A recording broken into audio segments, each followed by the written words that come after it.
শুরু হলো সব খবর। যমুনা টেলিভিশনের নিয়মিত আয়োজনে আপনাদের সবাইকে স্বাগত জানাচ্ছি আমি ইশরাত জাহান। জেল জীবনে বিএনপি চেয়ারপারসন খালেদা জিয়ার উপর নির্যাতন ও অমানবিক আচরণের সঙ্গে জড়িতদের বিচার দাবি করল বিএনপি। খালেদা জিয়ার জন্মদিন উপলক্ষে আয়োজিত দোয়া মাহফিলে নেতারা অভিযোগ করেন, কারাবন্দী থাকাকালে বিএনপি চেয়ারপারসনকে ভুল চিকিৎসা দিয়ে মৃত্যুর দিকে ঠেলে দেওয়া হয়েছিল।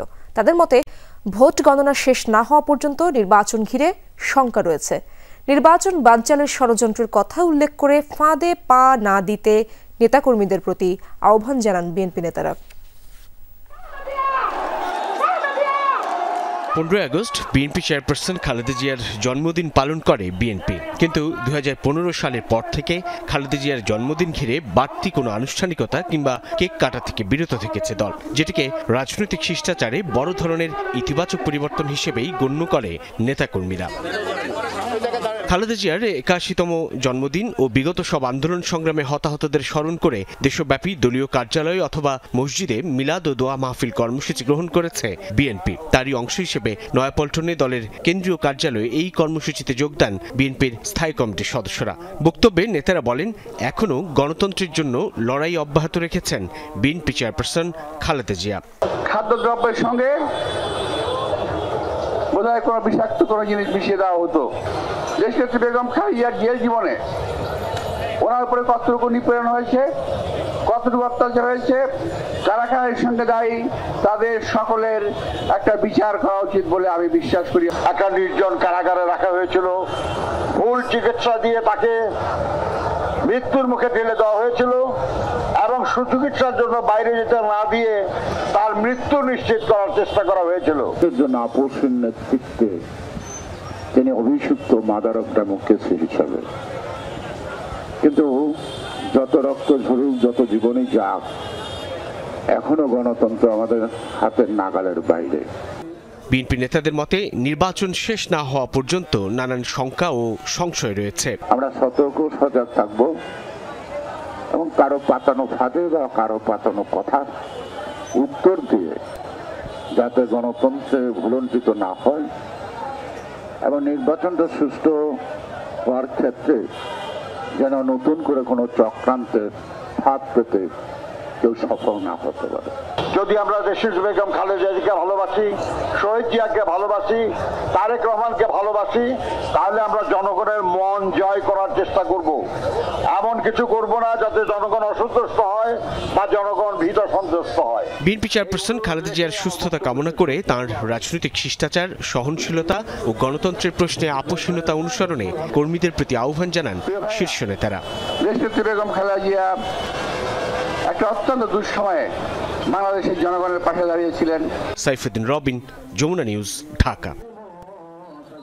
আগামী বছরের ফেব্রুয়ারিতেই হবে নির্বাচন, কোনো শক্তি এটি প্রতিহত করতে পারবে না, এমনটাই বলেছেন প্রধান উপদেষ্টার প্রেস সচিব শফিকুল আলম। দুপুরে নিজ জেলা মাগুরায় যান তিনি। অভ্যুত্থানে নিহতদের কবর জিয়ারত শেষে গণমাধ্যম কর্মীদের বলেন, সুষ্ঠু নির্বাচন নিশ্চিতে এরই মধ্যে সম্পৃক্ত সব দপ্তর কাজ শুরু করেছে।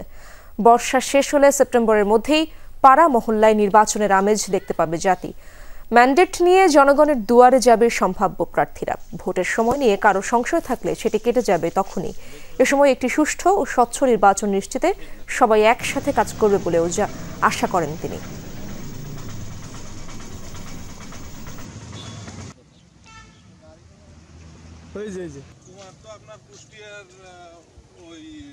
ফেব্রুয়ারির এই রোজা শুরু হওয়ার আগেই ইলেকশন হবে এবং ইলেকশন কমিশন খুব অতি শীঘ্রই, ওনারা তো বলেছেন বোধহয় ডিসেম্বরে তফসিল ঘোষণা করবেন এবং তার আগে যে ইলেকশনের প্রিপারেশনের যে কাজগুলো সেগুলো ওনারা খুব শীঘ্রই শুরু করবেন। বর্ষাটা শেষ হবে আর দেখবেন যে পাড়ায় মহল্লায় নির্বাচনের আমেজ নেমে এসছে।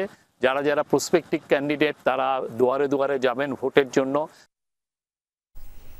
গণ অভ্যুত্থানে হত্যাকাণ্ডের বিচার ও সংস্কার ছাড়া নির্বাচন হলে বাংলাদেশে আবারও পুরানো সমস্যাগুলো ফিরে আসবে, এমন মন্তব্য করেছেন প্রধান উপদেষ্টা ডক্টর মোহাম্মদ ইউনূস।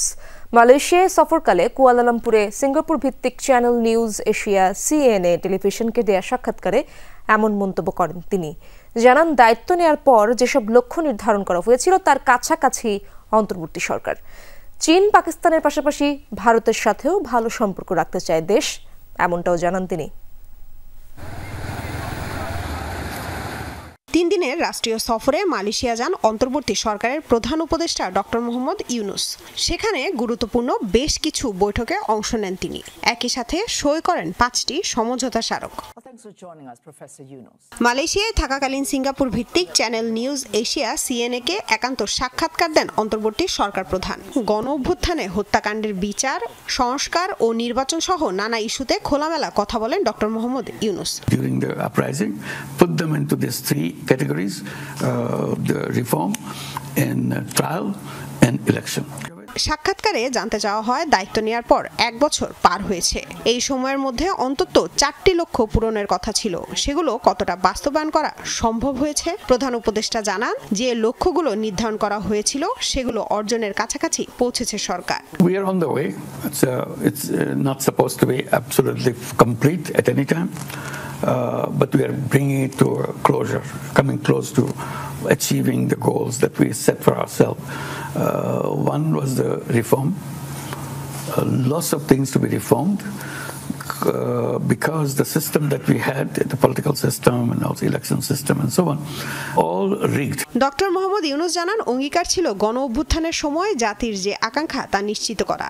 তাই গ্রহণযোগ্য ও উৎসবমুখর নির্বাচনই এখন লক্ষ্য। তবে আশঙ্কা, গণ অভ্যুত্থানে হত্যাকাণ্ডের বিচার ও সংস্কার ছাড়া ভোট হলে বাংলাদেশ আবারও ফিরবে পুরনো সমস্যাগুলো। Just imagine if we started with the election, we don't need reform. We don't need the trial because election will end everything from our side.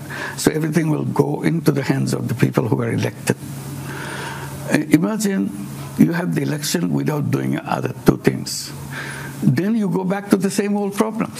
প্রশ্ন করা হয় শেখ হাসিনার ফ্যাসিবাদী শাসন ব্যবস্থা নিয়ে। এছাড়া ভারত থেকে সাবেক প্রধানমন্ত্রীকে ফিরিয়ে আনার ব্যাপারেও প্রশ্ন করে CNA. Going to kind of get into a battle trying to get Hasina out of India.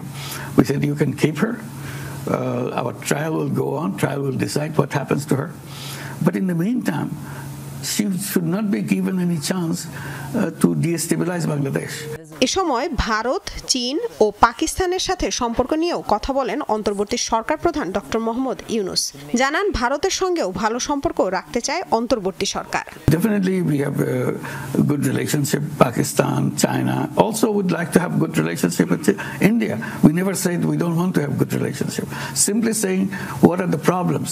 জাতীয় নির্বাচনের পর সরকারে থাকার কোনো পরিকল্পনা নেই বলেও জানিয়েছেন অন্তর্বর্তী সরকার প্রধান। My job is to make sure a decent, acceptable, clean, enjoyable election takes place. Lamia Tithi, Jamuna News, Dhaka. 15ই আগস্ট বঙ্গবন্ধু শেখ মুজিবুর রহমানের 50তম মৃত্যুবার্ষিকীতে ধানমন্ডি 32 নম্বরে শ্রদ্ধা জানানোর সময় হেনস্থার শিকার হয়েছেন কয়েকজন। এ সময় 2-1জনকে মারধরও করেন সেখানে উপস্থিত জনতা। তারা বলেন, কার্যক্রম নিষিদ্ধ আওয়ামী লীগ এবং অঙ্গ সংগঠনের নেতাকর্মীরা যেন অপ্রীতিকর কিছু ঘটাতে না পারে, সেজন্যই তাদের অবস্থান। ধানমন্ডি 32 নম্বরের বঙ্গবন্ধুর ভাঙা বাসভবনের সামনের সড়কের দুই পাশেই পুলিশের ব্যারিকেড। 15ই আগস্ট ঘিরে অপ্রীতিকর ঘটনা এড়াতেই এই ব্যবস্থা। তবে সকাল থেকে শ্রদ্ধা জানাতে সেখানে বিচ্ছিন্নভাবে উপস্থিত হন কিছু মানুষ। আগারগাঁও থেকে শ্রদ্ধা জানাতে আসা এক নারীকে জনতা ও পুলিশ ভেতরে প্রবেশ করতে দেয়নি। তার সঙ্গে বাকবিতণ্ডাও হয়। এক পর্যায়ে সেখান থেকে তাকে বের করে রিকশায় তুলে দেওয়া হয়। ফুল দিতেছি বঙ্গবন্ধুর মৃত্যু দিবস আজকে 15ই আগস্ট। আজকে আমি ফুল দেবো এখানে, আমার ফুল গিলে ফেলাই দিচ্ছে। আমার ফুল কেন ফেলাইলো? আমার ফুল কেন ফেলাইলো? আমি কি মিছিল মিটিং করতে আইছি? তাকে যে আজকে এই দিনে হত্যা করছে, তার সব পরিবারকে নির্মমভাবে এখানে শহীদ করা হয়েছে। এক রিকশা চালক ফুল নিয়ে বঙ্গবন্ধুকে শ্রদ্ধা জানাতে আসেন। উপস্থিত সাধারণ মানুষের সাথে তর্কাতর্কির জেরে তাকে মারধর করে পুলিশে দেওয়া হয়। আমি সাধারণ একজন রিকশা চালক, আমি ঢাকা শহরে রিকশা চালাই। এখানে আসার দাবিটা কি আপনার? আমার কোনো দাবি নেই ভাই, আমি বঙ্গবন্ধু শেখ মুজিবুর রহমানকে ভালোবাসি, তার প্রতি শ্রদ্ধা জানাতে আমি এখানে এসেছি। তাছাড়া আমি কোনো দলকে ভালোবাসি আমি এখানে আসিনি ভাই, এটাই আমার বড় পরিচয়। এখন ঘটছে আমি একটা ফুলের তোড়া নিয়েছিলাম শাহবাগ থেকে 400 টাকা দেখিনি ভাই, আমার বহুত কষ্টের টাকা, আমি সারাদিন ইনকাম 400 টাকা করতে পারি না ভাই। এই দেখেন আমি শুধু বঙ্গবন্ধুকে ভালোবাসি তার কারণে, তাছাড়া রাজনীতির সাথে কোনো সম্পৃক্ত নাই। আমি বহুত কষ্টের টাকা দিয়ে ফুল কিনে নিয়েছি। আমি কোনো রাজনীতি কোনো দলের টাকা নিয়ে আসিনি ভাই। সাধারণ জনতার দাবি যে স্বৈরাচারের পতন হয়েছে তাদেরকে আর ফিরতে দেওয়ার সুযোগ নেই। 16 বছর ফুল দিছেন, এখন আর ফুল দেওয়ার দরকার নাই। আপনি ফুল দেওয়া আসছেন কেন? আবার নেতৃত্ব পালাইছে। সাধারণ মানুষ নির্যাতন নিপীড়নের শিকার হয়েই তারা কিন্তু 32 নম্বরটা ভাঙছে। মহিলার মাধ্যমে ফুল দেয়া, এক রিক্সাওয়ালা, এক হুজুর, এদেরকে সামনে দিয়ে, এগুলো হচ্ছে one kind of game. Police বলছে 15ই আগস্ট ঘিরে ধানমন্ডি 32 নম্বর এলাকায় বাড়তি নিরাপত্তা ব্যবস্থা রয়েছে। রুটিনকার যে নিরাপত্তা ব্যবস্থা সেটাই নেওয়া হয়েছে, আর আমাদের হয়তো কিছু বাড়তি ফোর্স আমরা মোতায়েন করছি। এটাই বৃহস্পতিবার রাত থেকে শুক্রবার পর্যন্ত ধানমন্ডি এলাকা থেকে সন্দেহজনকভাবে 6 জনকে গ্রেপ্তারও করেছে পুলিশ। শামীম রেজা, যমুনা নিউজ, ঢাকা। সিলেটের সাদা পাথর থেকে লুট হওয়া পাথরের 1 লাখ ঘনফুট এখন পর্যন্ত উদ্ধার করা গেছে, যদিও লুট হয়েছে 1.5 কোটি ঘনফুট পাথর। যেসব পাথর এরই মধ্যে চূর্ণ করা হয়ে গেছে তা বাজেয়াপ্ত করা হবে বলে জানিয়েছে প্রশাসন, যদিও অভিযানের সময় মিলগুলোতে কাউকে পাওয়া যায়নি। এর আগে বৃহস্পতিবার রাতে ঢাকার ড্যামরা থেকে উদ্ধার করা হয় 40,000 ঘনফুট পাথর। 2 দিনে সিলেটে উদ্ধার হয়েছে আরও আনুমানিক 60,000 ঘনফুট। এদিকে সাপ্তাহিক ছুটির দিনে সাদা পাথরে পর্যটকদের ভিড় ছিল অন্যান্য দিনের তুলনায় বেশি। ভয়াবহ পাথর লুটের ঘটনায় ক্ষোভ প্রকাশ করলেও উদ্ধার অভিযান নিয়ে স্বস্তি প্রকাশ করেছেন তারা। কারো বিরুদ্ধে জুলাই অভ্যুত্থানের হামলা সহিংসতার অভিযোগের মামলা থাকলে তারা ভোটার বা প্রার্থী হতে পারবেন না। ভোটের আগের দিনও সেটির খোঁজ পাওয়া গেলে তাকে নির্বাচন থেকে বিরত রাখা হবে। শুক্রবার বিকেলে ঢাকা বিশ্ববিদ্যালয়ের সিনেট ভবনে এক সংবাদ সম্মেলনে এই তথ্য জানান চিফ রিটার্নিং কর্মকর্তা মোহাম্মদ জসিমউদ্দিন। এদিন আরও একজন মনোনয়ন ফর্ম জমা দিয়েছেন। এ নিয়ে ডাকসু নির্বাচনে এখন পর্যন্ত সর্বমোট ফর্ম কিনেছেন 43 জন, যার মাঝে ভিপি পদে 10টি ফর্ম বিক্রি হয়েছে। এছাড়া জিএস ও এজিএস পদে যথাক্রমে 1 জন ও 2 জন করে মনোনয়ন ফর্ম কিনেছেন। সম্পাদক পদের জন্য 18 জন এবং সদস্য পদে 12 জন ফর্ম মনোনয়ন সংগ্রহ করেছেন।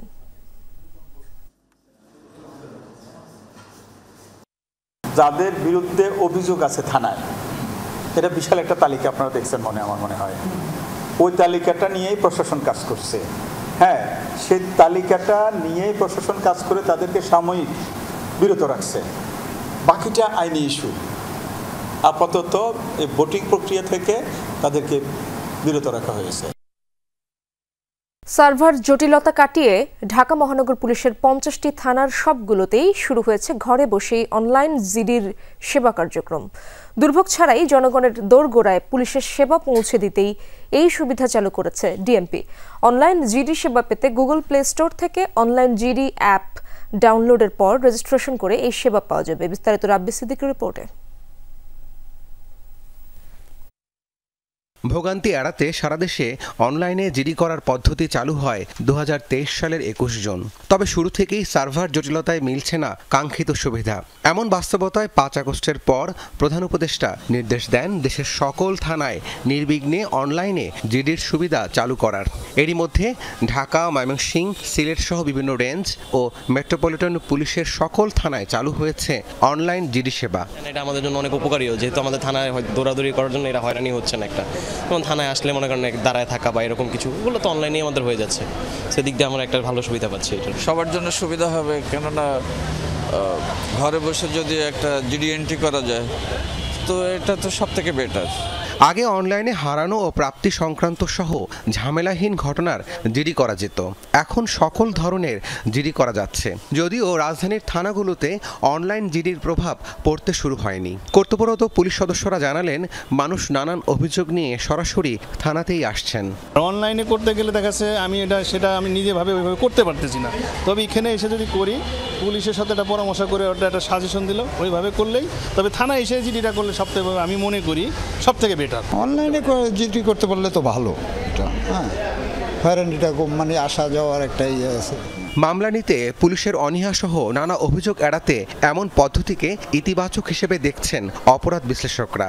এটি একটি ভালো উদ্যোগ, আমরা এই উদ্যোগকে স্বাগত জানাই। যে সবসময় পুলিশের সেবা পেতে হলে থানায় যেতে হবে বিষয়টি এরকম নয়। এখন প্রযুক্তির সময় কেউ ঘরে বসেও যদি সে পুলিশি সেবা পেতে পারে এবং সেই পাওয়ার সুযোগটি থাকা উচিত। কারো বিরুদ্ধে অভিযোগ পেলে তার বিরুদ্ধে আইনগত ব্যবস্থা গ্রহণ করতে পারলে এই সেবার প্রতি মানুষের যেরকম আগ্রহ বাড়বে। অনলাইন জিডি এই উদ্যোগকে স্বাগত জানিয়েছে অনেকে, তবে অপরাধ বিশ্লেষকরা মনে করছেন এমনিতেই বাংলাদেশে ভুয়া মামলার সংখ্যা বেশি, তাই তারা হয়রানির আশঙ্কা করছেন এমন কর্মসূচিতে। পুলিশ যেন যাচাই বাছাই করে মামলা নেয় সেই ব্যাপারে তারা তাগিদ দিয়েছেন। যদিও পুলিশ বলছে মিথ্যা অভিযোগ ও কাউকে হয়রানি করতে জিডি করার বিষয়টি বিবেচনায় রেখেই কাজ করছে আইন শৃঙ্খলা বাহিনী। সাম্প্রতিক সময়ে ফৌজদারি কার্যবিধির সংশোধনী আনা হয়েছে, সেখানে যদি কোনো মামলায় কারো সম্পৃক্ততা পাওয়া না যায়, মামলা তদন্তকালীন সময়ে তাকে কিন্তু অন্তর্বর্তীকালীন সময়ে এই মামলা থেকে অব্যাহতি দেওয়ার একটা প্রবিধানও সংযুক্ত করা হয়েছে। অতএব এই যে অনলাইন জিডি বলেন, মামলা বলেন, কাউকে যদি হয়রানিমূলকভাবে সংযুক্ত করা হয় বা কারো বিরুদ্ধে অনর্থক অহেতুক অভিযোগ আনা হয়, সেক্ষেত্রে তার কিন্তু একটা রক্ষা কবচ রয়েছে। থানায় হাজির হয়ে সাধারণ ডায়েরি করতে গিয়ে অস্বস্তিতে পড়েন অনেকেই, তাই অনলাইন জিডি চালুর মাধ্যমে জনগণের দোরগোড়ায় সেবা দিতে চায় police. Rabbi Siddiqui, Jamuna News, Dhaka. BNP chairperson Khaleda জিয়ার ৮১তম জন্মদিন উপলক্ষে দেশের বিভিন্ন স্থানে মিলাদ ও দোয়া অনুষ্ঠিত হয়েছে। দুপুরে বরিশালের দলীয় কার্যালয়ে মিলাদ মাহফিল ও দোয়ার আয়োজন করা হয়। এতে অংশ নেন দক্ষিণ জেলা বিএনপির নেতাকর্মীরা। এ সময় বিএনপি চেয়ারপারসন খালেদা জিয়ার সুস্থতা কামনা করেন তারা। এর আগে হয় সংক্ষিপ্ত আলোচনা সভা। ময়মনসিংহে কোরআন খতম এবং দোয়া মাহফিল অনুষ্ঠিত হয়েছে। জুমার নামাজ শেষে দক্ষিণ জেলা বিএনপির উদ্যোগে শিকারীকান্দা এলাকার একটি মাদ্রাসায় এই দোয়া মাহফিল অনুষ্ঠিত হয়। পরে শিক্ষার্থীদের মাঝে খাবার বিতরণ করা হয়। ভাদাইল এলাকার একটি মসজিদে দোয়া মাহফিলের আয়োজন করে আশুলিয়া থানা বিএনপি। এ সময় বিএনপি চেয়ারপারসন খালেদা জিয়া ও ভারপ্রাপ্ত চেয়ারম্যান তারেক রহমানের সুস্থতা কামনায় বিশেষ দোয়ার আয়োজন করা হয়। পরে সবার মাঝে তবারক বিতরণ করেন নেতাকর্মীরা। আলোচনা সভা ও দোয়া অনুষ্ঠিত হয়েছে নাটোরে। সিংড়ায় বাসস্ট্যান্ড এলাকায় জেলা ট্রাক ও কাভার্ড ভ্যান শ্রমিক ইউনিয়নের উদ্যোগে অনুষ্ঠানের আয়োজন করা হয়। আলোচনা ও সভা শেষে খালেদা জিয়ার সুস্থতা ও দীর্ঘায়ু কামনায় দোয়া করা হয়। বিএনপি চেয়ারপারসন খালেদা জিয়ার জন্মদিন উপলক্ষে আলোচনা সভা ও দোয়া মাহফিলের আয়োজন করে জাতীয়তাবাদী মুক্তিযোদ্ধা দল। সকালে প্রেস ক্লাবে অনুষ্ঠিত এই সভায় বক্তারা বলেন, দেশের নির্যাতিত নিপীড়িত মানুষের প্রতীকে পরিণত হয়েছে খালেদা জিয়া। তার জীবনের প্রতিটি মুহূর্তে রাজনৈতিক আপোষ, ব্যক্তিগত ত্যাগ এবং জনগণের অধিকার প্রতিষ্ঠার সংগ্রামে এক সাহসী নারী নেতৃত্বের প্রতীক হিসেবে নিজেকে প্রতিষ্ঠিত করেছেন। তার জন্মদিনে গণতন্ত্র ফিরিয়ে আনা এবং তার স্বপ্ন পূরণের প্রতিশ্রুতি দিয়ে দেন বক্তারা। আলোচনা সভা শেষে খালেদা জিয়ার শারীরিক সুস্থতা এবং দীর্ঘায়ু কামনা করে মোনাজাত করা হয়। রাজশাহীতে একই পরিবারের ৪ সদস্যের মরদেহ উদ্ধারের ঘটনায় বাড়িতে চলছে শোকের মাতম।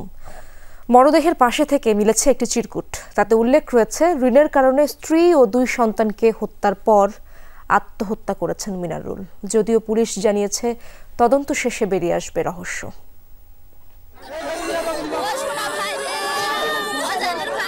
পবার বামুনশিকড় গ্রাম মিনারুলের বাড়ি জুড়ে চলছে আহাজারি। পরিবারের 4 সদস্যর মৃত্যুতে শোকস্তব্ধ পাড়া প্রতিবেশীরাও।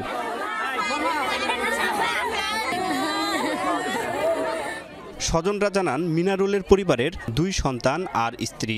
সকালে অনেক ডাকাডাকির পরও কারো সাড়া শব্দ মিলছিল না। দরজা ভেঙে ভেতরে ঢুকে 4 জনেরই মরদেহ দেখতে পান তারা।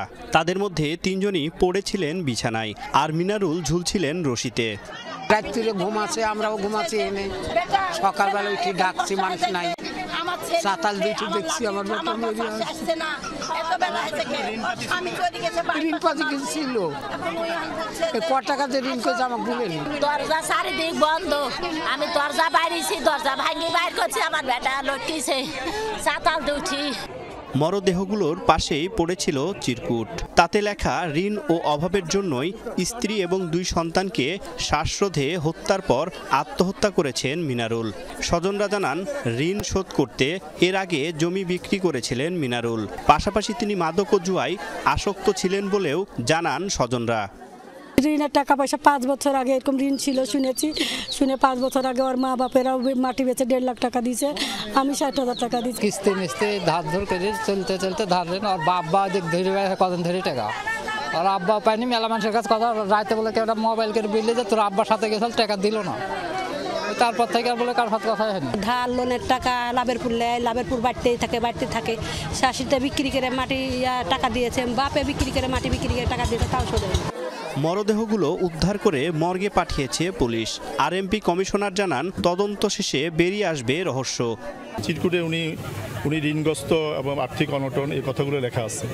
তো আমাদের সিআইডির ফরেন্সিক টিম এবং পিবিআই ওনারা আসছেন, ওনারা ক্রাইম সিনের আগে ছবি বা আলামতগুলো সংগ্রহ করার পরে আরও আমরা বিস্তারিত জানতে পারবো যে আসলে অ্যাকচুয়াল কারণটা কি। প্রাথমিকভাবে এটা আত্মহত্যা মনে হচ্ছে, বাট আমরা আরও ওনার পোস্টমর্টেম বা অন্যান্য ইনভেস্টিগেশনগুলো করলে আমরা শিওর হতে পারবো। তারেক মাহমুদ, যমুনা নিউজ, রাজশাহী। শখের মোটরসাইকেল নিয়ে ঘুরতে বের হয়ে প্রাণ গেল 2 মামাতো ফুফাতো ভাইয়ের। কক্সবাজারের ঈদগাহ ইউনিয়নে তাদের বাড়িতে এখন কান্নার রোল, পুরো গ্রামে শোকের ছায়া। স্বজনরা জানান, মোটরসাইকেল নিয়ে বের হতে বারণ করেছিলেন মা, কিন্তু তা শোনেনি ছেলে। ফুপাতো ভাই রাকিবকে নিয়ে বান্দরবানে ঘুরতে বের হয়েছিল জিহাদুল ইসলাম, কিন্তু কয়েক ঘন্টা পর পরিবার খবর পায় দুজনেই মোটরসাইকেল দুর্ঘটনায় প্রাণ হারিয়েছে। জিহাদকে বিদেশে পাঠানোর কথা ছিল, কিন্তু তার আগেই ছেলের এমন মৃত্যু মেনে নিতে পারছেন না বাবা। আরোগ্য আছে তো মোটরসাইকেল ইতে হদে সাক্কাটি গিয়ে দেওয়া উন্দি মানুষ আর হদম বলি গেলে সেটা উন্নত যাই মরিতে না ভাই আব্বার টান দিয়ে। মোটরসাইকেল নিয়ে বান্দরবান যেতে জিহাদকে মানা করেছিলেন তার মা, কিন্তু শোনেনি। শেষ পর্যন্ত মায়ের শঙ্কায় সত্যি হলো। বলছে যে আমি বেড়াতে যাচ্ছি, আমার কিছু হলে আমার ভাই আছে, বাবা আছে, এরকম বলছে। নিহত দুজন মামাতো ফুপাতো ভাই, তাদের বাড়ি কক্সবাজারের ঈদগাঁও ইউনিয়নে। রাকিবের বাবা প্রবাসী, দুজনের পরিবারে এবং পুরো গ্রামে এখন শোকের ছায়া। প্রথমে এখানে আসতাম, এখানে আসি ওকে নিয়ে ওর নানুর পাশে যেতাম, তারপর ওইখান থেকে আমরা দুইজনে চকরিয়া যেতাম, থাকতাম। 2টা ছেলে, একটা ছেলে যদি চলে যায় তখন বুঝতে পারে যে মা বাবার কত কষ্ট জীবন এটা। ঈদুল ফিতরের দিন ঠিক একই স্পটে দুর্ঘটনায় 7 জন নিহত হয়েছিল। বৃহস্পতিবার ঘটনার পর এই স্পটে দুর্ঘটনা প্রতিরোধে সচেতনতামূলক প্রচারণা চালানো হয়। এই ঘটনায় ঘাতক পিকআপ চালক ও হেলপারকে আটক ও গাড়িটি জব্দ করেছে পুলিশ। মামলা হয়েছে থানায়। প্রতিটি ঘটনায় জড়িত বেপরোয়া চালকদের দৃষ্টান্তমূলক শাস্তি চান স্থানীয়রা। অবশ্যই তাদের বিচার হতে হবে, কারণ 2 ভাই যে একত্রে মারা গেল, এর নির্দিষ্ট আমার পরিবারের পক্ষ থেকে আমরা বিচার চাই। এটার যদি বিচার না হয় কালকে আজ জনের বুক খালি হবে। বৃহস্পতিবার রাত 11:30টার দিকে চট্টগ্রাম কক্সবাজার মহাসড়কের চুন্তি জাঙ্গালিয়া এলাকায় পিকআপের ধাক্কায় ঘটনাস্থলেই নিহত হয় মোটরসাইকেল আরোহী জিহাদ ও রাকিব। জারিন অর্নি, যমুনা নিউজ। মেহেরপুরের মুজিবনগরে অভিযান চালিয়ে 51,000 মার্কিন ডলার সহ একজনকে আটক করেছে বিজিবি। দুপুরে উপজেলার সীমান্তবর্তী আনন্দবাস ফাঁসিতলা এলাকায় থেকে তাকে আটক করা হয়। বিজিবি জানায়, সাইকেলে একটি বস্তা নিয়ে সীমান্ত এলাকায় সন্দেহজনকভাবে ঘোরাফেরা করছিলেন এক যুবক। বিজিবি তাকে থামতে নির্দেশ দিলে পালানোর চেষ্টা করে সে। পরে ধাওয়া দিয়ে আটকের পর বস্তা থেকে উদ্ধার করা হয় 5টি প্যাকেট। ভেতরে ছিল 51,000 মার্কিন ডলার। আটককৃত যুবক জানায়, ডলারগুলো ভারতে পাচারের উদ্দেশ্যে নিয়ে যাচ্ছিল সে। পরে তাকে থানায় হস্তান্তর করা হয়। উদ্ধারকৃত ডলার জমা দেওয়া হয় জেলা ট্রেজারি অফিসে। লালমনিরহাট ও কুড়িগ্রামে নদ নদীর পানি কিছুটা কমলেও এখনো চরাঞ্চল ও নিচু এলাকা নিমজ্জিত বানের জলে। ভোগান্তি থেকে মুক্তি মেলেনি নদী তীরবর্তীদের। পানি প্রবাহ স্বাভাবিক রাখতে খুলে রাখা হয়েছে তিস্তা ব্যারেজের 44টি জলকপাট। এদিকে পদ্মার পানি বেড়ে প্লাবিত কুষ্টিয়া আর চাঁপাইনবাবগঞ্জের নিম্নাঞ্চল। ডুবে আছে কুড়িগ্রামের চরাঞ্চলের বিস্তীর্ণ কৃষি জমি। বিপদসীমা সমানে বইছে দুধকুমার নদের পানি।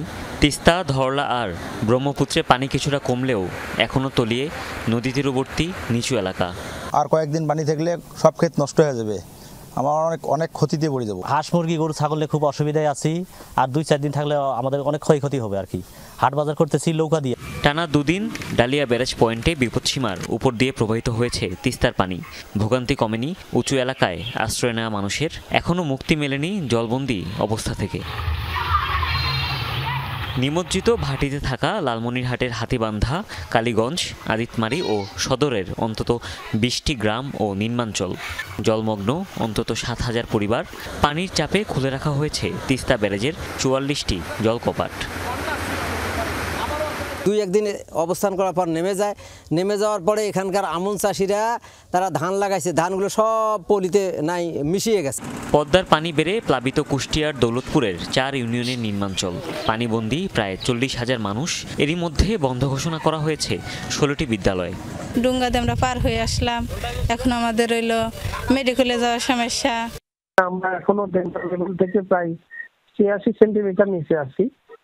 তো আমাদের ফ্লাড ফোরকাস্টিং এর রিপোর্টে দেখা যাচ্ছে যে আগামী 5 দিন পর্যন্ত পানি বাড়ার সম্ভাবনা নাই, পানি স্থির থাকতে পারে আর কি। পদ্মা আর মহানন্দার পানিতে ডুবেছে চাঁপাইনবাবগঞ্জের নিচু এলাকাও।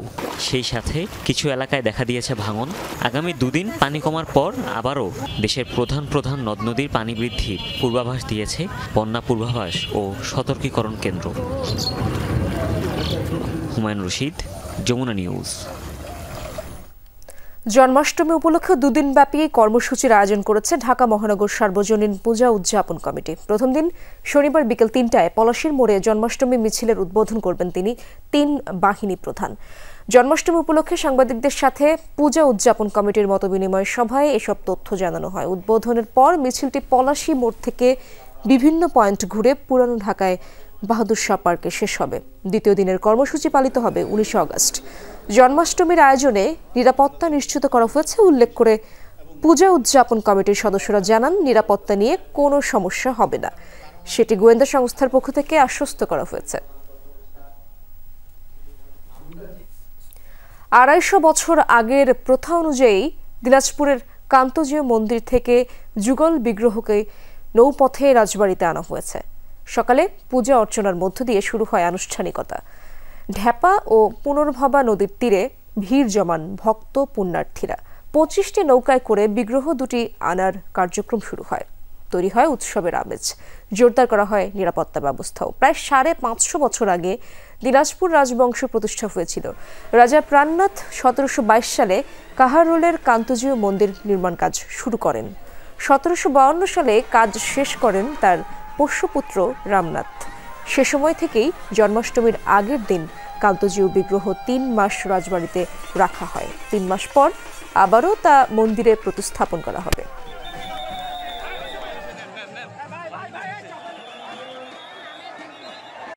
জন্মাষ্টমীর একদিন আগে এটা চলে যায় এবং রাজবাড়িতে এবং ওখানে পূজিত হয়।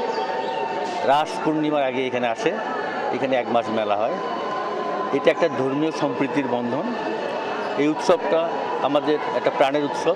আমরা প্রশাসনের পক্ষ থেকে সর্বাত্মক প্রস্তুতি নিয়েছি। আমরা আশা করছি সকলের সহযোগিতায় আমরা এই অনুষ্ঠানটি যথাযথ মর্যাদায় পালন করতে পারব। আর্মি রকেট ফোর্স নামের সামরিক বাহিনীর নতুন ইউনিট গঠনের ঘোষণা দিল পাকিস্তান। দেশটির স্বাধীনতা দিবস উপলক্ষে এই ঘোষণা দেন প্রধানমন্ত্রী শেহবাজ শরীফ। বিভিন্ন ধরনের রকেট, হাইপারসনিক ও ব্যালিস্টিক মিসাইলের তত্ত্বাবধানের দায়িত্বে থাকবে এই রকেট ফোর্স। শত্রুপক্ষের যে কোনো আগ্রাসন ঠেকানোর পাশাপাশি পাল্টা আঘাত হানতে আধুনিক প্রযুক্তির সমন্বয়ে গঠন করা হবে এই উইং।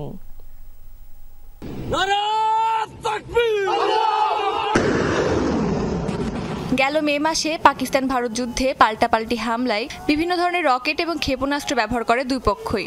ভারতীয় ভূখণ্ডে ফাতাহ মিসাইল হামলার দাবিও করে পাকিস্তান। এবার আর্মি রকেট ফোর্স গঠনের ঘোষণা দিল ইসলামাবাদ। চিরবৈরী ভারতের সাথে পাল্লা দিতে নতুন এই সংযোগ পাকিস্তানি সামরিক বাহিনী।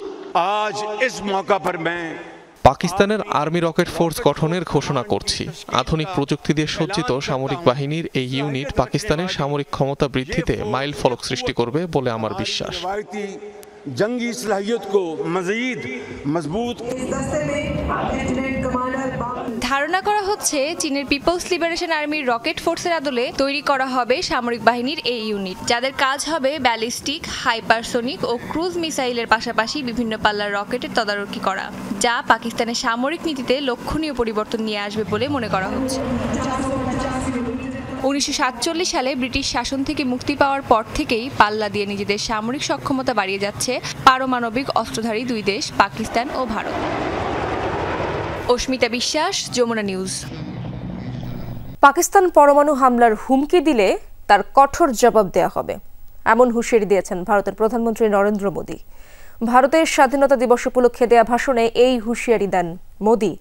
বলেন, পারমাণবিক হামলা করা নিয়ে ভারতকে ব্ল্যাকমেইল করে আসছে পাকিস্তান। এটি কোনোভাবেই সহ্য করা হবে না। সিন্ধু নদের পানি পাকিস্তানের সাথে ভাগাভাগি করা হবে না বলেও জানান মোদী। বলেন, পানি বন্টনে একটি প্রক্রিয়া নির্ধারণের জন্য 1960 সালে ভারত ও পাকিস্তানের মধ্যে সিন্ধু পানি চুক্তি স্বাক্ষরিত হয়, কিন্তু কাশ্মীরের পেহেলগামে সন্ত্রাসী হামলার পর এই চুক্তি স্থগিতের কথা জানায় ভারত। কৃষকদের স্বার্থের সাথে আপোষ করা হবে না বলেও জানান মোদী। অপারেশন সিন্দুর কে সিন্ধু পানি চুক্তি ভারতের জনগণের প্রতি অবিচার ছিল। ভারতের পানির উপর অধিকার কেবল ভারত এবং তার কৃষকদের। আমরা পাকিস্তানের পারমাণবিক হামলার হুমকি সহ্য করব না। ভারতীয় সশস্ত্র বাহিনী তাদের উপযুক্ত জবাব দেবে। দর্শক, এই ছিল আজকের সব খবরের আয়োজনে। এতক্ষণ যারা সঙ্গে ছিলেন সবাইকে ধন্যবাদ।